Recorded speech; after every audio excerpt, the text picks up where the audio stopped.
Las Uvas. Miguel was the only one who could have taken the money orders. No one doubted that. Alfonso apologized to Esperanza, but Mama graciously said that Miguel must have needed the money to get to Northern California. Alfonso promised the money would be paid back, one way or another, and Esperanza knew it would be, but she was angry with Miguel. How dare he go into her valise and take what was not his, and after all her hard work? Mama seemed to get a little stronger every day, although she still took many naps. Hortensia was happy that she was eating well, and every day Esperanza brought home just picked fruit to tempt her. A few weeks later, Esperanza stood on the shed dock in the morning and marveled at the peaches, plums, and nectarines that poured into the shed. How will we ever sort them all? She asked. Josefina laughed. One piece at a time. It gets done. They started with the small white clingstone peaches and then the larger yellow Albertas. Mama loved the white peaches, so Esperanza set aside a bag for her. Then after lunch, they sorted the flaming gold nectarines. Later that afternoon, they would still have to sort a few bushels of plums. Esperanza loved the elephant heart plums, mottled green on the outside and blood red on the inside. They were tangy and sweet at the same time. She stood in the midsummer sun during her lunch break and ate one, bent over so the juice wouldn't run down her chin. Josefina called to her. Mira, she said. Look, there's Alfonso. What is he doing here? Alfonso was talking to one of the supervisors. He had never left the fields in the middle of the day and come to the sheds. Something must be wrong, said Esperanza. Maybe it is the babies, said Josefina as she hurried toward him.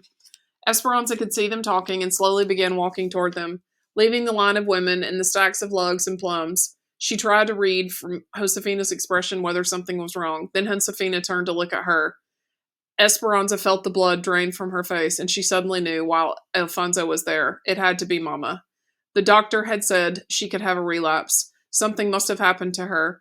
Esperanza suddenly felt weak, but she kept walking. Is it Mama? No, no, I didn't mean to alarm you, Esperanza, but I need you to come with me. Hortensia is in the truck. But it's so early. It's okay. I talked to the supervisor. She followed him to the truck. Hortensia was waiting inside. We got a message from Miguel, she said. We are to meet him at the bus station in Bakersfield at 3 o'clock. He said he is coming from Los Angeles and that we should bring you. That's all we know. But why would he want me to come? Asked Esperanza. I can only hope that it's to apologize for his actions, said Hortensia. It was over 100 degrees. Hot wind whipped inside the cab. Esperanza felt the perspiration sliding down her skin beneath her dress. It felt strange to be riding to town on a workday, breaking her routine in the sheds. She kept thinking of all the elephant hearts that the others would have to pack short-handed. Hortensia squeezed her hand. I can't wait to see him, she said. Esperanza offered a tight smile. They arrived at the bus station and sat on a bench in front. The clerks all spoke to one another in English, their hard, sharp words meaning nothing to Esperanza. It always startled her when she heard English, and she hated not knowing what people were saying. Someday she would learn it. She strained to hear each announcement that was made, finally hearing the word she was waiting for. Los Angeles. A silver bus turned the corner and pulled into the bay in front of the station. Esperanza searched through the passengers seated on the bus but couldn't see Miguel. She and Hortensia and Alfonso stood up and watched everyone get off, and then, finally, there was Miguel standing in the doorway of the bus. He looked tired and rumpled, but when he saw his parents, he jumped from the steps, grabbing his mother and hugging her, then his father, clapping him on the back. He looked at Esperanza and smiled. I have brought you proof. Things will get better, he said. She looked at him, trying to be angry. She didn't want him to think she was glad to see him. Did you bring back what you have stolen? No, but I brought you something better. Then he turned to help the last passenger from the bus, a small, older woman trying to get down from the steep steps. The sun, reflecting off the shiny bus, glinted in Esperanza's eyes. She shaded them with her hand, trying to imagine what Miguel was talking about. For a moment, she saw un fantasma, a ghost of Abuelita, walking toward her, with one arm reaching out to her and the other pressing on a wooden cane. Esperanza, said the ghost. She heard Hortensia suck in her breath. Suddenly, Esperanza knew that her eyes were not deceiving her. Her throat tightened, and she felt as if she couldn't move. Abuelita came closer. She was small and wrinkled, with wisps of white hair falling out of her bun at the back of her head. Her clothes looked mussed from travel, but she had her same white lace handkerchief tucked into the sleeve of her dress, and her eyes brimmed with tears. Esperanza tried to say her name but couldn't. Her throat was cramping from her emotions. She could only reach out for her grandmother and bury her head in the familiar smell of face powder, garlic, and peppermint. Abuelita! Abuelita! She cried. Aquí estoy. I am here, mi nieta. How? Oh, how have I missed you. Esperanza rocked her back and forth, daring to believe that it was true, looking at her through tears to make sure she was not dreaming, and laughing finally, laughing and smiling and holding her hands. Then Hortensia and Alfonso took their turns. Esperanza looked at Miguel. How? She asked. I needed to have something to do while I waited for work, so I went for her. After they pulled into camp, they escorted Abuelita into their cabin, where they found Josefina, Juan, and the babies waiting. Josefina, where's Mama? It was warm, so we settled her in the shade. She fell asleep. Isabella is sitting with her. Is everything all right? Hortensia introduced Abuelita to Juan and Josefina, whose faces lit up. Esperanza, then, watched her grandmother look around the tiny room that now held pieces of their new life. Isabel's pictures on the wall, a bowl of peaches on the table, the baby's toys underfoot. Papa's roses in a coffee can. Esperanza wondered what Abuelita thought of the sad conditions, but she just smiled and said, Please take me to my daughter. Esperanza took Abuelita's hand and led her toward the trees. She could see Mama reclining in the shade near the wooden table. A quilt was spread on the ground nearby where the babies usually played. Isabel was running back from the vineyard, her hands full of wildflowers and grapevines. She saw Esperanza and ran toward her and Abuelita. Isabel stopped in front of them, her face flushed and smiling. Isabel, this is Abuelita. Isabel's eyes widened and her mouth popped open in surprise. Do you really walk barefoot in the grapes and carry smooth stones in your pockets? Abuelita laughed, reached deep into the pocket of her dress, pulled out a flat, slick stone, and gave it to Isabel. She looked at it in amazement, then handed Abuelita the wildflowers. I think you and I will be good friends, Isabel. Yes? Isabel nodded and stepped aside so Abuelita could go to her daughter. There was no way to prepare Mama. Esperanza watched Abuelita walk to where Mama slept, resting on the makeshift lounge. She was framed by the vineyard, the grapes ripe and ready to drop. Abuelita stopped a few feet from Mama and looked at her. A stack of lace carpetas was at Mama's side, as well as her crochet needle and thread. Abuelita reached out and stroked her hair, gently pulling the loose strands away from Mama's face and smoothing it against her head. Softly, Abuelita said, Ramona. Mama did not open her eyes, but said as if she was dreaming, Esperanza, is that you? No, Ramona, it is me, Abuelita. Mama slowly opened her eyes. She stared at Abuelita with no reaction, as if she was not really seeing her at all. Then she lifted her hand and reached out to touch her mother's face, making sure that the vision was true. Abuelita nodded, Yes, it is me. I have come.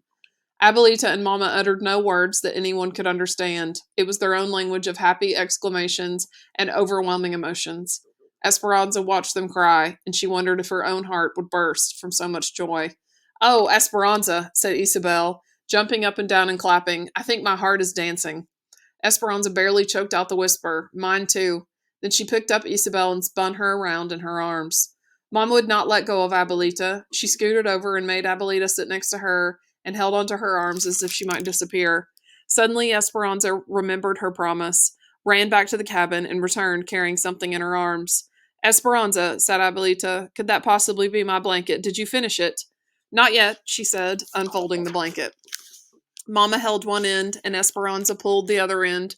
It reached from the chinaberry tree to the mulberry. It could have covered 3 beds. They all laughed. The yarn was still connected, waiting for the last row to be finished.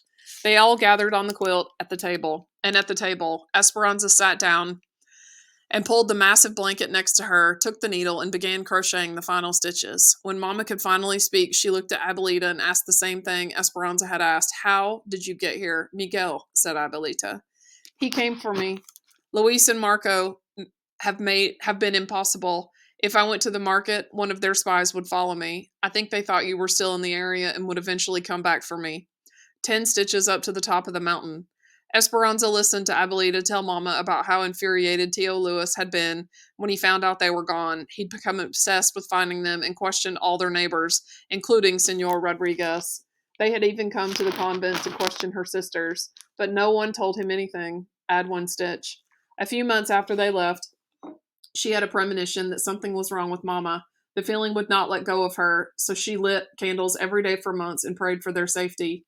9 stitches down to the bottom of the valley. Then one day, when she had almost given up hope, she found an injured bird in the garden that she did not think would fly again. But the next morning, when she approached it, the bird lifted into the sky. She knew it was a sign that whatever had been wrong was better. Skip 1 stitch. Then one of the nuns brought her a note that someone had left in the poor box addressed to her. It had been from Miguel. He suspected that Abuelita was being watched, so he delivered his notes after dark, telling her of his plan. 10 stitches up to the top of the mountain. Miguel and Senor Rodriguez came in the middle of the night and took her to the train station. It was all very exciting, and Miguel didn't leave her side once during the entire trip. He brought her all the way here, add 1 stitch. He said that Ramona and Esperanza needed her. He's right, said Mama, her eyes teary again, grateful, looking at Miguel. Mountains and valleys. Mountains and valleys, so many of them, thought Esperanza. When a strand of her hair fell into her lap, she picked it up and wove it into the blanket, so that all of the happiness and emotion she felt at this moment would go with it forever. When Esperanza told Abuelita their story about all that had happened to them, she didn't measure time by the usual seasons. Instead, she told it as a field worker in spans of fruits and vegetables, and by what needed to be done to the land. They had arrived in the valley at the end of the grapes, Thompson seedless, red Malagas, and the blue-black Ribieres. Mama breathed in the dust at the end of the grapes, and that's when she got sick. Then it had been time to prune the grapes and get ready for potatoes. Working potatoes was the heart of winter and the cold that dampened the bones. And during Potato Eyes, Mama had gone to the hospital. There had been no months with names, only the time of tying canes amidst the ghosts of grapes and gray days that never warmed. But afterward came the anticipation of spring and a valley pregnant with needs, great graceful asparagus, ripening vineyards, and groaning trees. Then early peaches called, crickets in the field started their nightly symphonies, and Mama came home. Abuelita arrived during plums, and now the grapes were delivering another harvest, and Esperanza was turning another year. A few days before her birthday, Esperanza begged Miguel to drive her to the foothills before sunrise. There was something she wanted to do. She woke in the dark and tiptoed from the cabin. They followed the dirt road that headed east and parked when they could go no farther. In the gray light, they could see a small footpath to a plateau. When they got to the stop, Esperanza looked out over the valley. The cool, almost morning air filled her senses. Below, she could see the white roofs of the cabins in straight rows and the fields beginning to take form, and over the eastern mountains, a hopeful brightening. She bent over and touched the grass. It was cool but dry. She lay down on her stomach and patted the ground next to her. Miguel, did you know that if you lie on the ground and stay very still, you can feel the earth's heart beating? He looked at her skeptically. She patted the ground again. Then he lay down as she was, facing her. Will this happen soon, Esperanza? Aguantate, tantito, y la fruta queda en tu mano. Wait a little while and the fruit will fall into your hand. He smiled and nodded. They were still. She watched Miguel watching her, and then she felt it. Beginning softly, a gentle thumping, repeating itself, then stronger. She heard it too. Shoomp, shoomp, shoomp, the earth's heartbeat, just like she had felt it that day with Papa. Miguel smiled and knew that he felt it too. The sun peeked over the rim of a distant ridge, bursting the dawn onto the waiting fields. She felt its warmth washing over her and turned on her back and faced the sky, staring into the clouds now tinged with pink and orange. As the sun rose, Esperanza began to feel as if she rose with it, floating again like the day on the mountain, when she first arrived in the valley. She closed her eyes, and this time she did not careen out of control. Instead, she glided above the earth, unafraid. She let herself be lifted into the sky, and she knew that she would not slip away. She knew that she would never lose Papa or El Rancho de la Rosas or Abuelita or Mama, no matter what happened. It was as Carmen, the egg woman, had said on the train. She had her family, a garden full of roses, her faith, and the memories of those who had gone before her. But now she had even more than that, and it carried her up as on the wings of the phoenix. She soared with the anticipation of dreams, and she never knew she could have. Of learning English, of supporting her family, of someday buying a tiny house. Miguel had been right about never giving up, and she had been right too, about rising above those who held them down. She hovered high above the valley, its basin surrounded by the mountains. She swooped over Papa's rose blooms, buoyed by rose hips that remembered all the beauty they had seen. She waved at Isabel and Abuelita, walking barefoot in the vineyards, wearing great fine wreaths in their hair. She saw Mama sitting on a blanket, a cacophony of color that covered an acre in zigzag rows. She saw Marta and her mother walking in an almond grove, holding hands. Then she flew over a river, a thrusting torrent that cut through the mountains, and there, in the middle of the wilderness, was a girl in a blue silk dress and a boy with his hair slicked down, eating mangoes on a stick carved to look like exotic flowers, sitting on a grassy bank on the same side of the river. Esperanza reached for Miguel's hand and found it, and even though her mind was soaring to infinite possibilities, his touch held her heart to the earth. These are the morning songs which King David used to sing. To all the pretty girls, we sing them here to you. Awake, my beloved, awake. See, it is already dawn. The birds are already singing. The moon has already gone. On the morning of her birthday, Esperanza heard the voices coming from outside her window. She could pick out Miguel's, Alfonso's, and Juan's. She sat up in bed and listened and smiled. Esperanza lifted the curtain. Isabel came over to the bed and looked out with her, clutching her doll. They both blew kisses to the men who sang the birthday song. Then Esperanza waved them inside, not to open gifts, but because she could already smell coffee coming from the kitchen.